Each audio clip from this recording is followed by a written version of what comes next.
Hello and welcome to The Value of Others Part 11. We are currently almost halfway through the book, and I have a special guest for you to meet today, my golden octopus, Alfred, who is holding the cigar for today. Henry Winterman's Half Corona.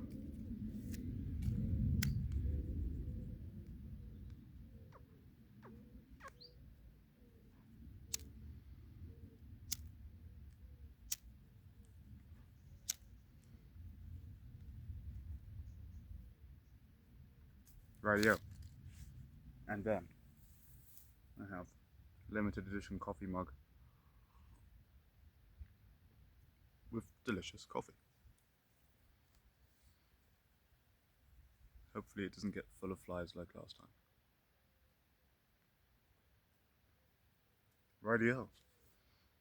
Onto the book, The Value of Others by Orion Taraban. Make sure you go back and watch all the videos in order. Chapter 6. The most powerful player always wins the game. As we discussed in the previous chapter, the fundamental game of human relationships is the game of please no, in which wanters attempt to secure their needs and desires from givers by manipulating their emotions using a suite of behavioral strategies. The game is infinitely varied, can last for seconds or lifetimes, and no two games, even between the same two players, are alike.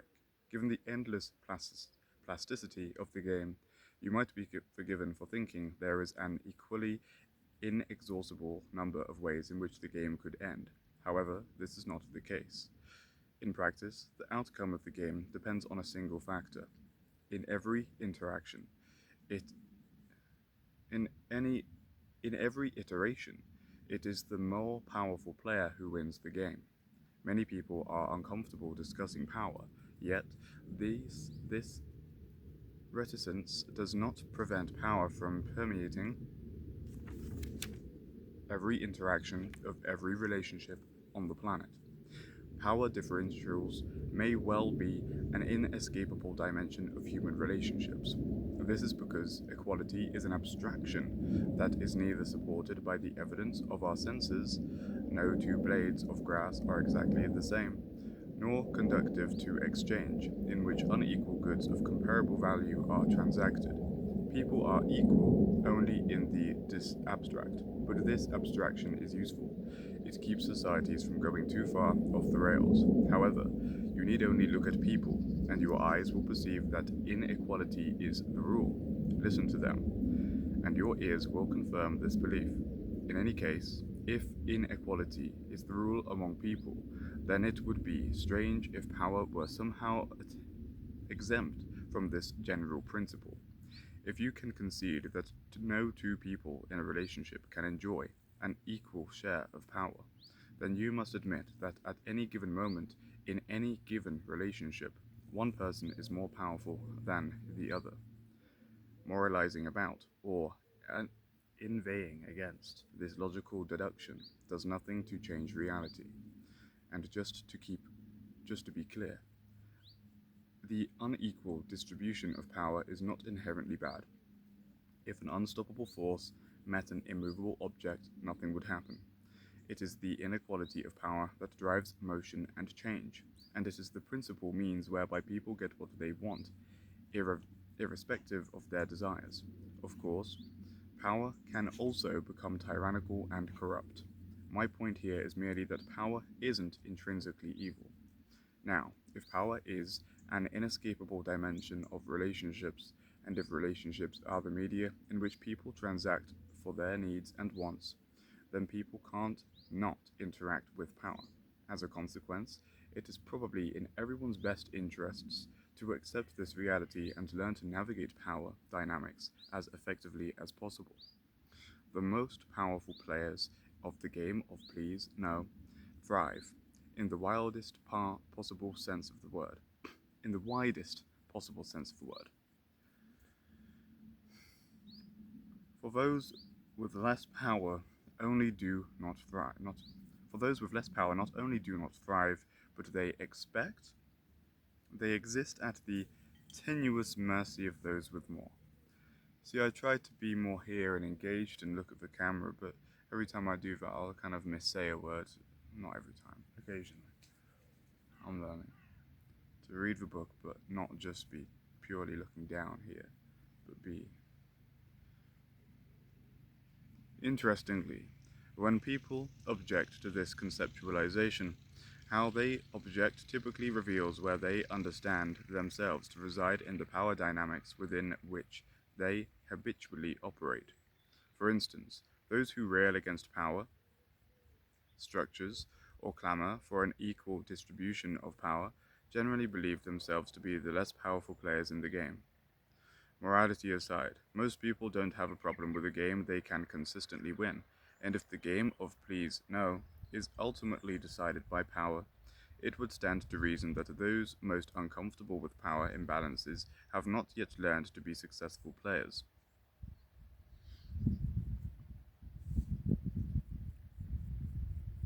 Their call for equality, while ostensibly principled and idealistic, is ultimately strategic. An equal share of power would be an improvement relative to their current situation. This strategy is neutralized by remembering that equal doesn't always mean fair, a precept that no one seems to forget when it comes time to split a bill at a restaurant. On the other hand, those who argue that power doesn't really permeate all relationships, that such a position is cynical or Machiavellian, and that in any case there are far more important things to discuss, generally believe themselves to be the most powerful player in the game.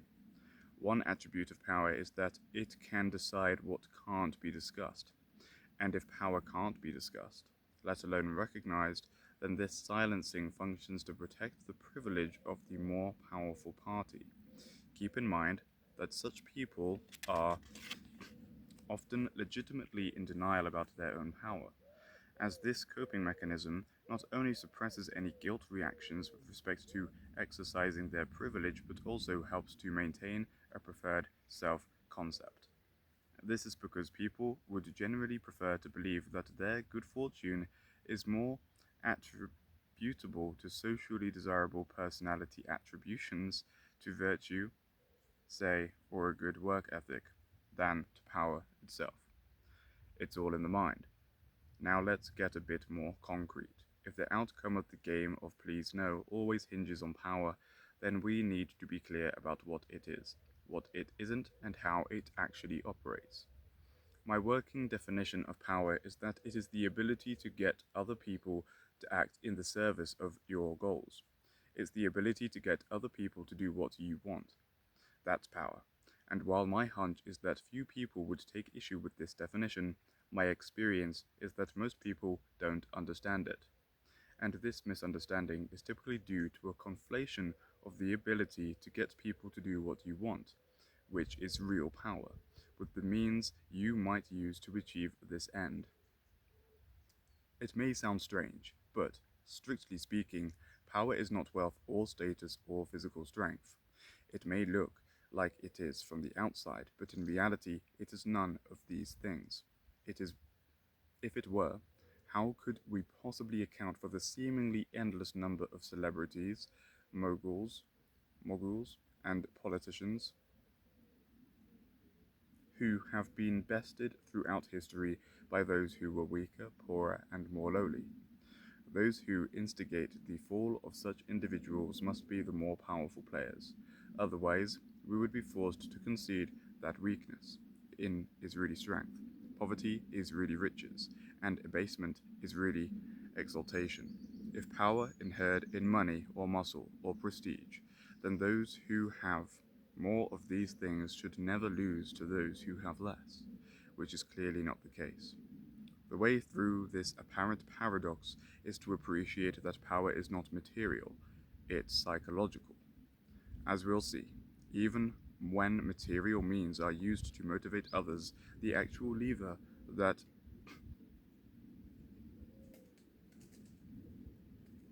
impels them to act is always immaterial.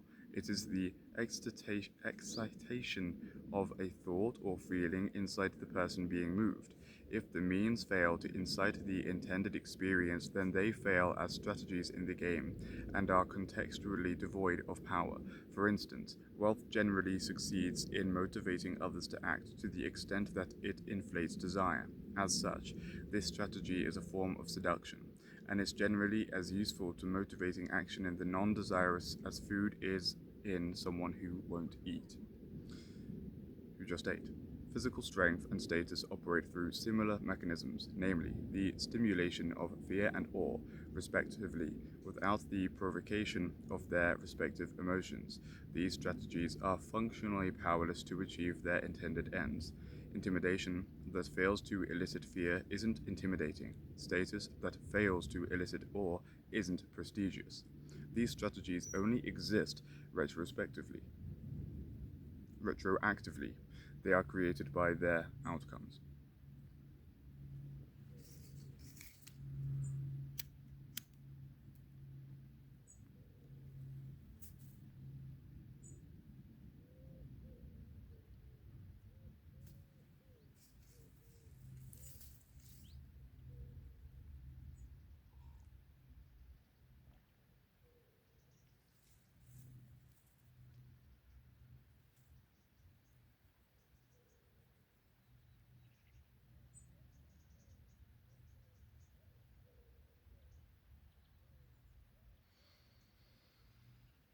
The upshot.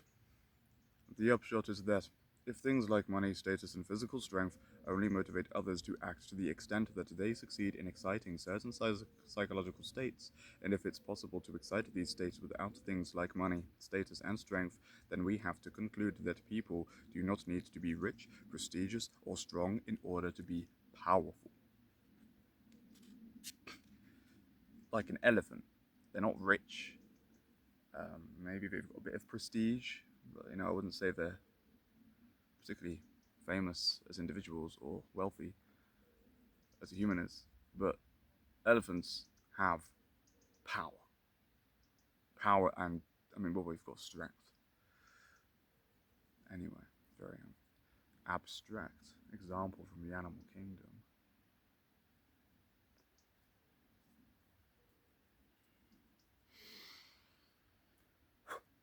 These things are power proxies. They stand in for power in the popular imagination, but are not power themselves.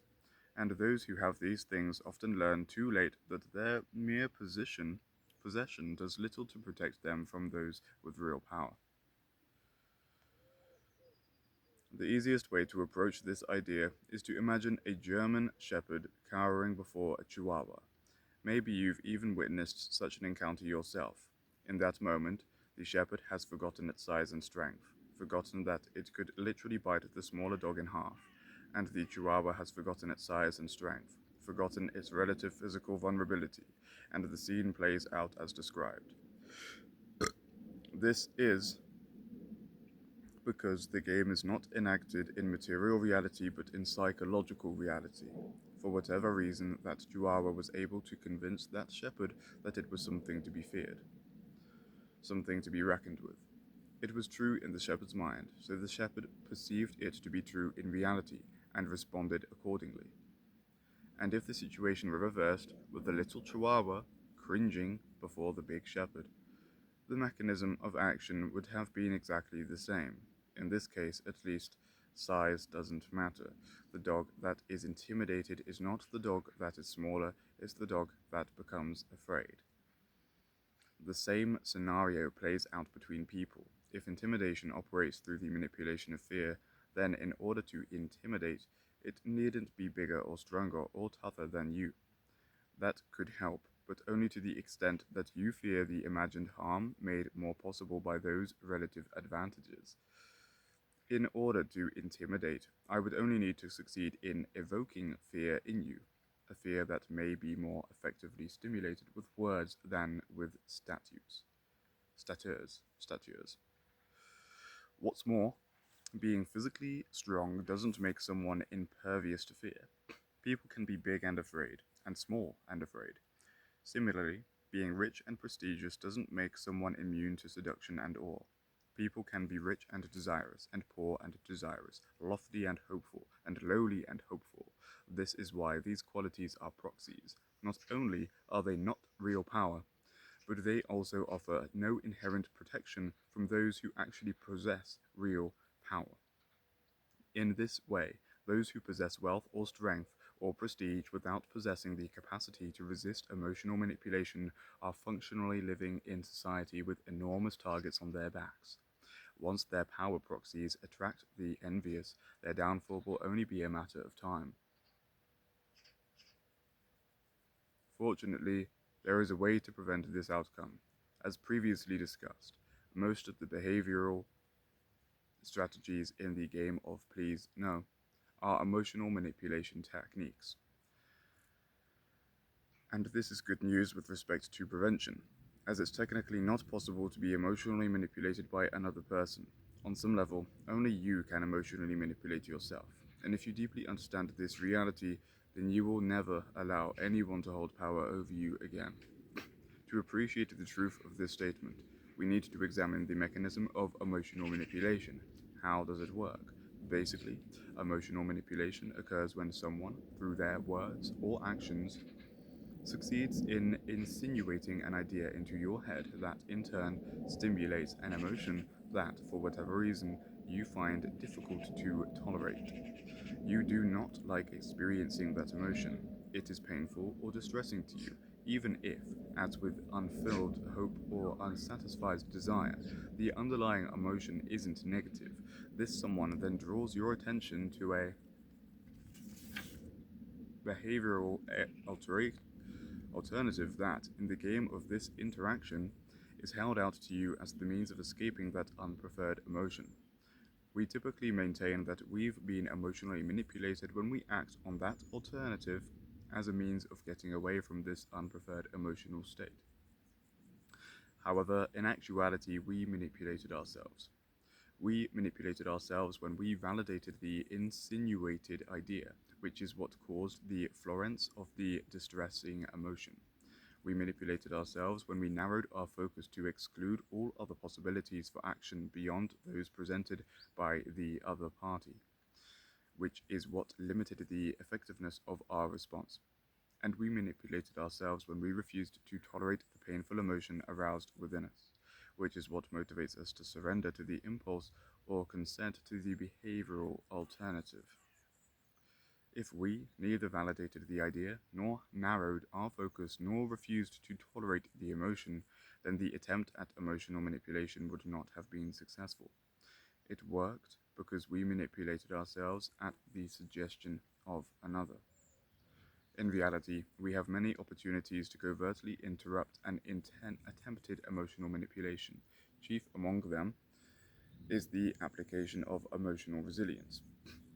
If people were able to increasingly tolerate their own negative or distressing emotions, then even if these feelings were elicited, they would not feel as motivated to escape the experience by means of the manipulator's behavioral alternative.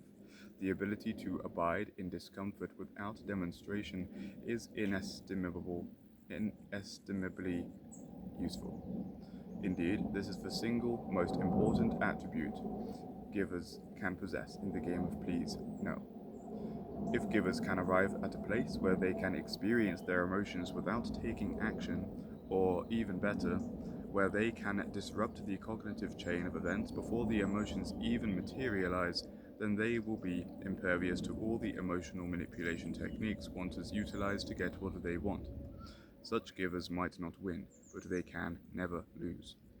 In any case, I hope I've impressed upon you the importance of appreciating the psychological dimension of power, wherever it is played.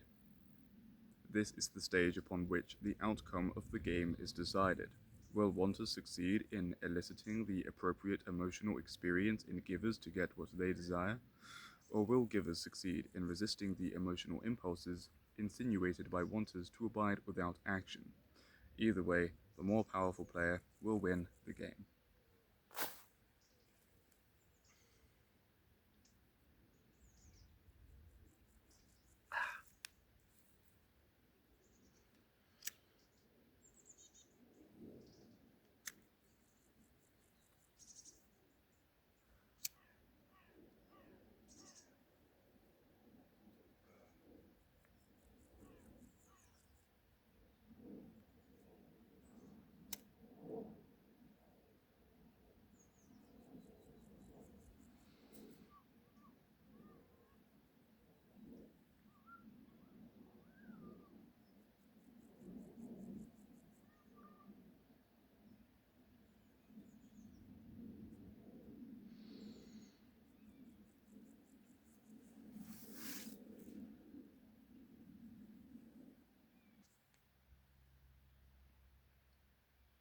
Principles of power.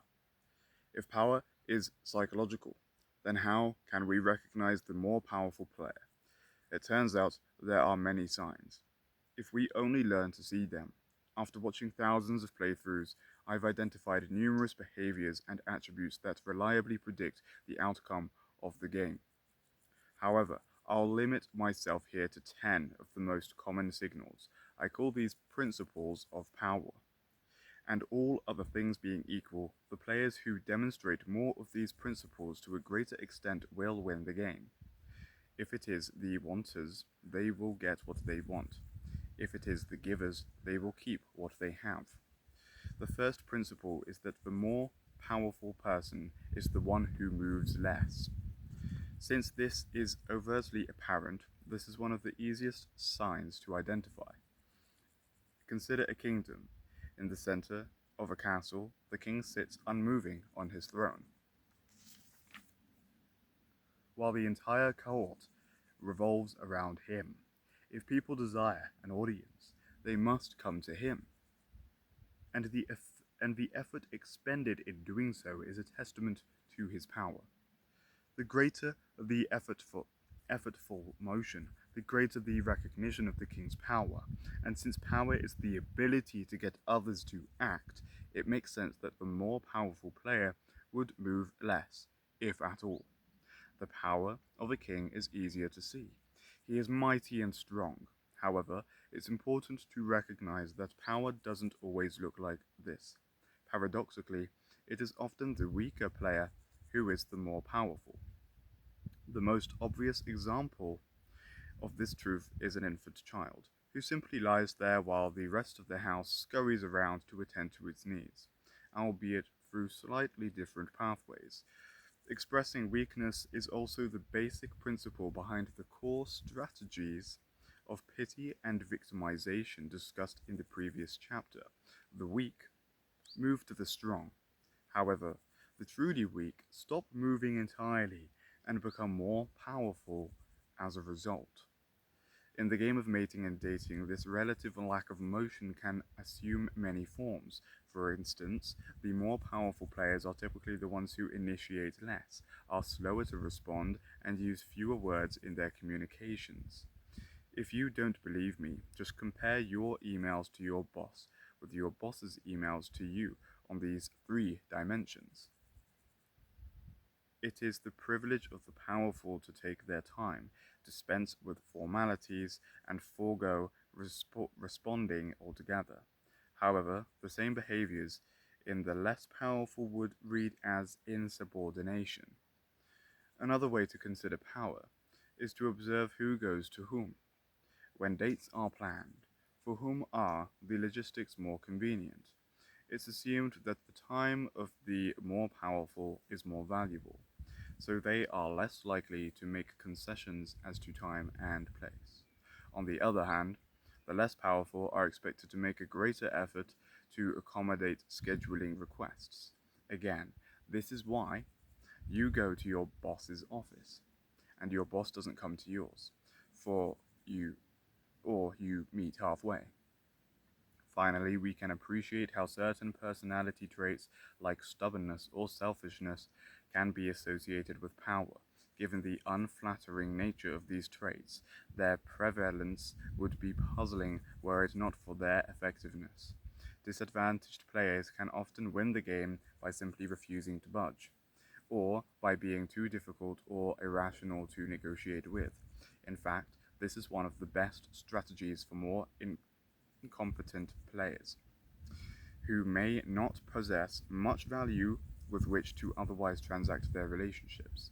Such individuals can find it difficult to find partners with whom to play, but once they do, this approach can be extremely effective. The second principle is that the more powerful person is the one who is less committed. This is because the less committed player is more likely to walk away with less provocation, threatening the basis of the relationship itself.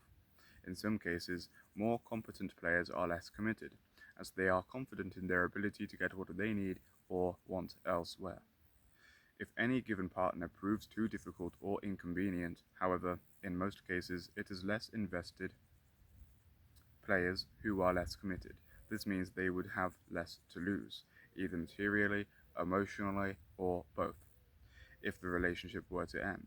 This increases the likelihood that they will attempt the takeaway tactic, i.e., the core strategy of quitting.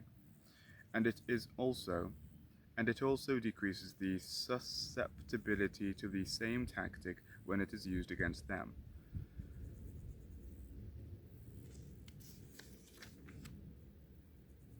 Of course, these two attributions are not mutually exclusive. Highly competent, less invested players are the least committed of all.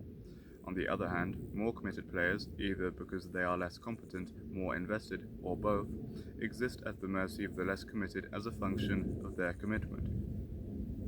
This is because the more committed players are more likely to suffer loss, either materially, emotionally, or both, if the relationship were to end. Cognizance of this fact is generally associated with a higher degree of anxiety and relationship insecurity, and since people are much more likely to take action in order to avoid loss than to secure gain, those who are more insecure in a relationship are easier to manipulate and more vulnerable to nearly every one of the game's core strategies. It is this susceptibility in the more committed partner that makes the less committed partner more powerful. In reality, only one player who receives. Okay, again. In reality, only the player who receives more benefit should be threatened by the end of a relationship. If anything, the player who benefits less should feel relieved for being given the opportunity to create space for another, potentially more rewarding relationship. However, as we've discussed, the game of please no transpires in the minds of the players, and many people who would be well rid of their partners tremble at the thought of losing them. They are shepherds trembling before chihuahuas. This is why cultivating insecurity is one of the perennial tactics of those who provide less value. It obscures the actual nature of the transaction. In the game of mating and dating, it sometimes proves difficult to determine which partner is more committed. This is because commitment can assume more than one form. It can be emotional, in the sense of devotion and loyalty, and it can be material, in the sense of effort and provision. Occasionally, one partner in a relationship is the more or less committed in both senses of the word. However, it is more commonly the case that these two forms of commitment are split between the two parties. For example, in any given relationship, one partner will generally be higher in emotional commitment and lower in material commitment, and vice versa for the other partner. And this makes sense, as the basis of a relationship is the exchange of unequal goods of comparable value. Of course, this can give rise to disagreements as to the respective values of each form of commitment, with each partner typically arguing that his or her form of commitment is more valuable, needful, and irreplaceable than the others. Whether or not they're aware of it, these arguments are about power, if in that they functionally try to convince the other party that he or she derives more benefit from the relationship, and thus should feel more insecure and motivated to acquiesce. The third principle is that the more powerful player is the one who has more options. As previously discussed, competition drives down prices in the commercial marketplace, while monopoly sends them through the roof. The same is true in the sexual marketplace. A wanter who has hundreds of people to ask won't spend much time and energy on any one giver who says no. On the other hand, a giver who has hundreds of people asking won't even acknowledge any one wanter who is not offering a sufficiently compelling proposal. Playing with more givers drives down the price of the proposed transaction, and playing with more wanters drives up the price. As competition increases, the less important or powerful any one player becomes, and the more the partner with more options enjoys an advantage. As a result, one of the best ways for players to increase their relative power in relationships is to improve their optionality. In the sexual marketplace, the way to do this differs for men and women. as a consequence of the fact that men exchange resources for sexual opportunity and women exchange sexual opportunity for resources. In general, men increase their optionality by being visibly competent, whereas women increase their optionality by being visibly attractive. Ideally, the optimal strategy would be to limit your partner's optionality while retaining your own. And since it is A, typically easier for women to be visibly attractive by means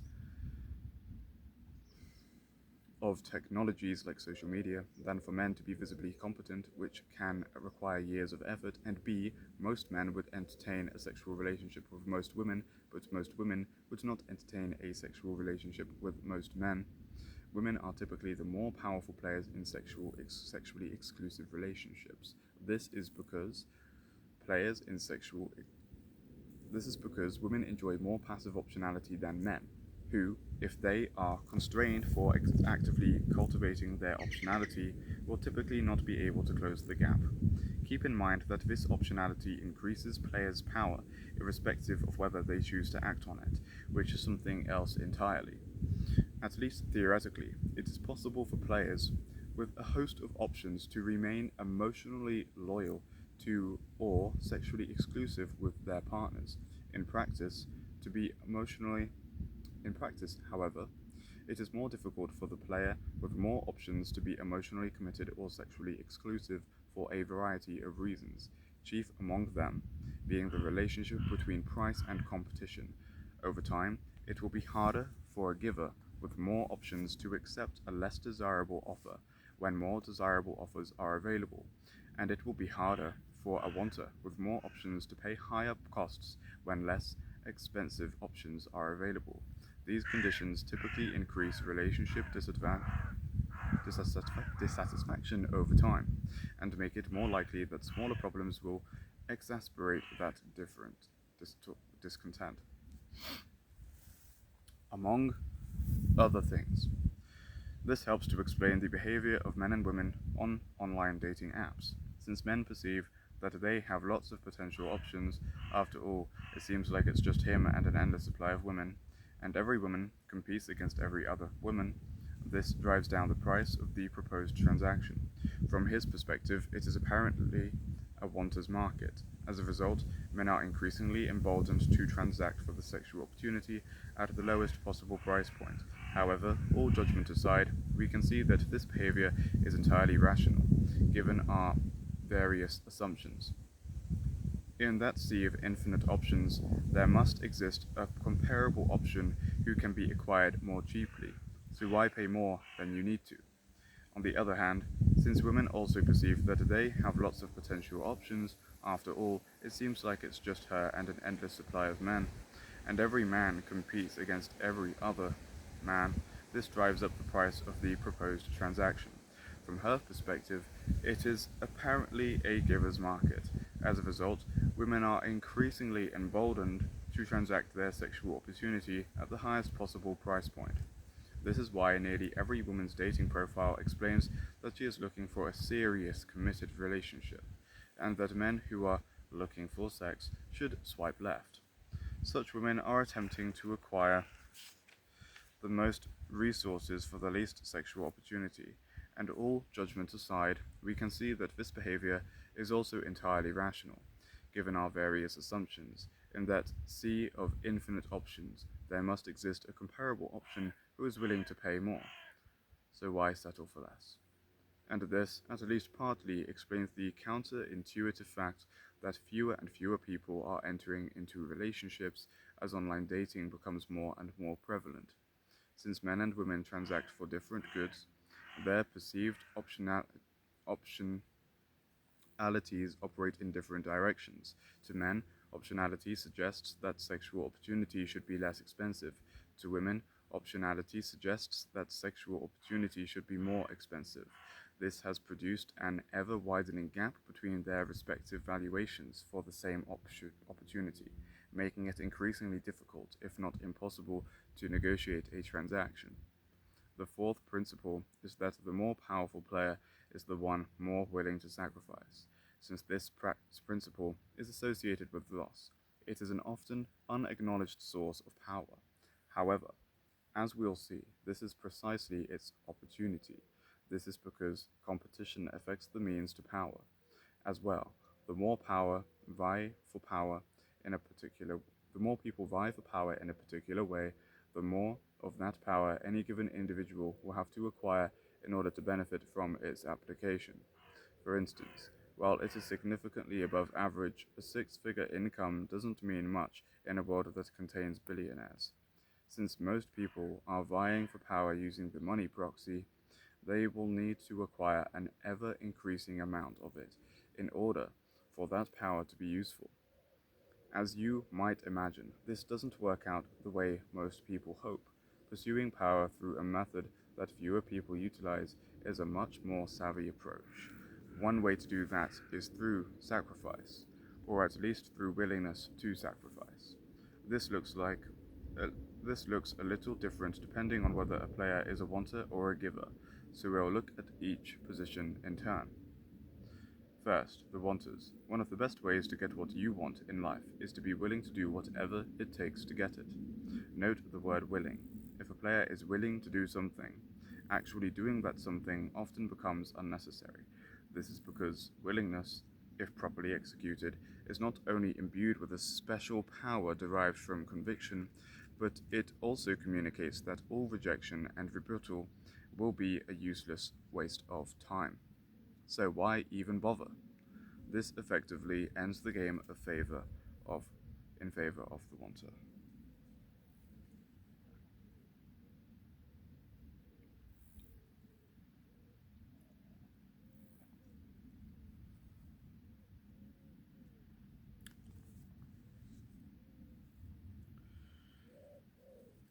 Sun is out. Oh.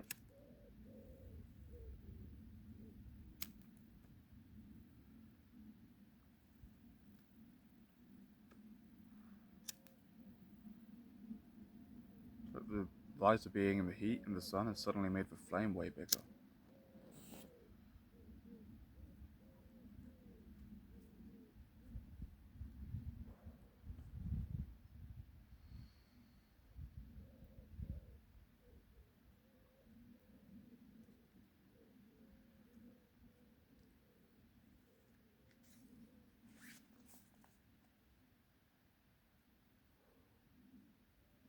In the game of mating and dating, the willingness to do anything in the service of the beloved is an attribute of romantic transmutation of religious impulse. This is why sweeping gestures of romantic love work much better in books and movies than in real life. Most people are uncomfortable being idolized. The willingness to say, stand outside your beloved's apartment until she recognizes the strength of your conviction and consequently consents to a relationship won't earn you love and admiration as much as it will garner contempt and a conversation with the police. However, many people, especially young men with little real-world experience, continue to be misled by the examples held out by their culture, that if they only suffer enough with sufficient persistence, or if they indicate their intent to do so with a grand enough gesture, they will eventually be rewarded with the relationship they seek. While it is possible for wanters to use this principle successfully,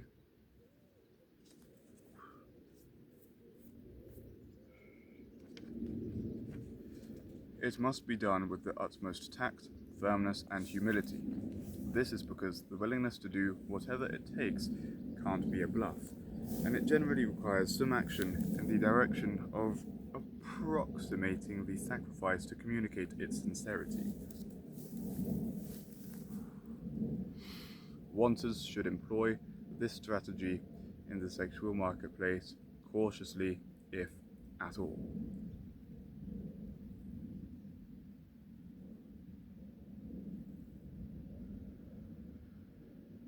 Now let's consider givers. As previously discussed, it's not possible to win a game against a giver who, for whatever reason, has decided never to assent. Such individuals are willing to sacrifice everything to defend their position, and if a player is willing to suffer any cost, actually applying that cost often becomes unnecessary. This is because willingness if properly executed, is not only imbued with a special power derived from conviction, but it also communicates that all coercion and aggression will be a useless waste of time. So why even bother? This effectively ends the game in favor of the giver. Many examples of this phenomenon exist in the political sphere. For instance, Diogenes long ago remarked that the only way to be free is to be content to die. This is true for several reasons. First, those who are prepared to die typically cannot be coerced into doing something against their will, as the threat of death is the ultimate culmination of all escalating aggression, and only those who never act against their will can be said to be truly free. Second, the willingness to die acts as a significant deterrent. Why oppose yourself to the risk inherent in escalating aggression with someone who never surrenders anyway? In most cases, such individuals are allowed to live their lives unmolested, and when they are not, they typically achieve a moral victory in their martyrdom.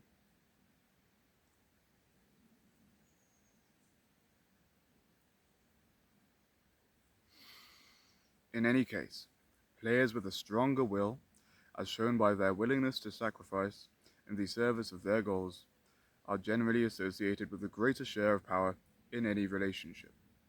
By communicating that they will be neither deterred nor coerced, such individuals become relatively more powerful by rendering their partner's strategies ineffectual and useless. They dominate through the power of their conviction, and often do not have to make the sacrifices they are none the less willing to make. We will leave it there for today. We have reached the midpoint of this chapter. Stay tuned for the next video, where we will go into the fifth principle of power.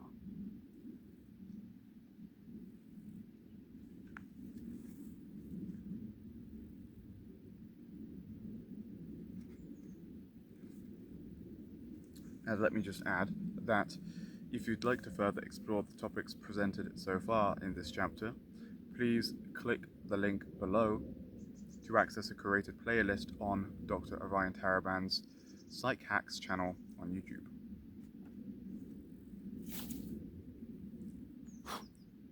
Like, comment, and subscribe if you so wish. Let me know if you found value in this book so far. Make sure to watch in order. This is part 11 of however many parts it takes to complete the book. A cigar a day keeps the doctor away. A coffee a day keeps the tiredness at bay. Spend some time in nature. Got the view with me today. All it took was to twiddle the camera around 90 degrees.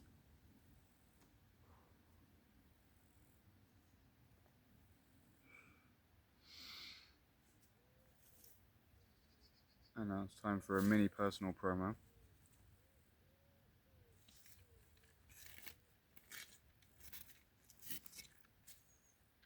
This is Alfred, the sheep skull. Doesn't he look cool?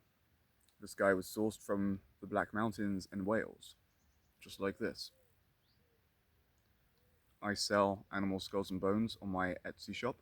The link is in the description if you wish to collect yourself an awesome character like this guy. I also have deer skulls with antlers, which are quite beautiful, and little squirrel skulls collected locally in England. I even have an entire pony skeleton. And pony skulls are pretty hefty. Big rattling teeth. For arts and crafts, for collectors, zoo archaeologists, even movie directors. My last sale was to Warner Bros. Studios. So yes, it may not be everyone's cup of tea or coffee, but there is a market for skulls and bones. And I am most certainly not a black magician or Satanist. I just recycle and alchemize what nature leaves behind I think they're pretty cool. Anyway, thanks for tuning in. Signing out. See you in the next video.